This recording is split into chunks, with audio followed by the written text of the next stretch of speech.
ప్రధానంగా ఏ సమస్యలు ఉన్నాయి మరి? ఎమ్మెల్యే ఇప్పుడు దానం నాగేందర్ ఉన్నారు కదా, వాళ్ళ దృష్టికి తీసుకెళ్తున్నా. ఓట్లు కావాలన్నప్పుడేమో ఇక్కడ వచ్చాడు, ఓట్లు అయిపోయినాయి ఇప్పుడు రావట్లేడు, వాటర్ సరిగ్గా రావట్లేదు, అందరికి జీరో బిల్లు చేశాడు. మీటర్లు బిల్లు ఎవరు కడుతున్నారు వాళ్ళకైతే డబుల్ బిల్లు వస్తుంది, అందరికి కట్టేవాళ్ళకి జీరో అవుతుంది, మాకైతే డబుల్ బిల్లు వస్తుంది. మేమున్న మీటర్లకు అందరికి మేము మా కట్టేవాళ్ళం కడుతున్నాం అంత డబుల్. పింఛనేమో 4,000 ఇస్తానన్నారు, ఇప్పటి వరకు లేదు. ఆ 2,000 కూడా వేస్తున్నాడు, లేకపోతే లేదు. అది గ్యాస్ డబ్బులు వేస్తాననే గ్యాస్ వేయలేదు, 500 గ్యాస్ అన్నాడు, గ్యాసు లేదు.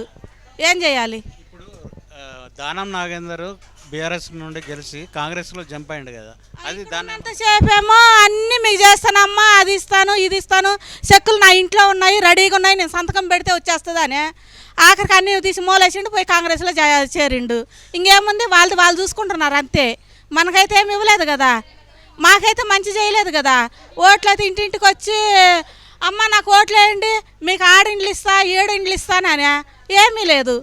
ఇప్పటి వరకు అందరికి ఇచ్చేవాళ్ళకి ఇచ్చుకున్నారో ఏం చేసుకున్నారో తెలియదు. ఆయన మాత్రం పొదుపు చేసుకుంటున్నాడు వెనక్కి బాగా చేసుకొని.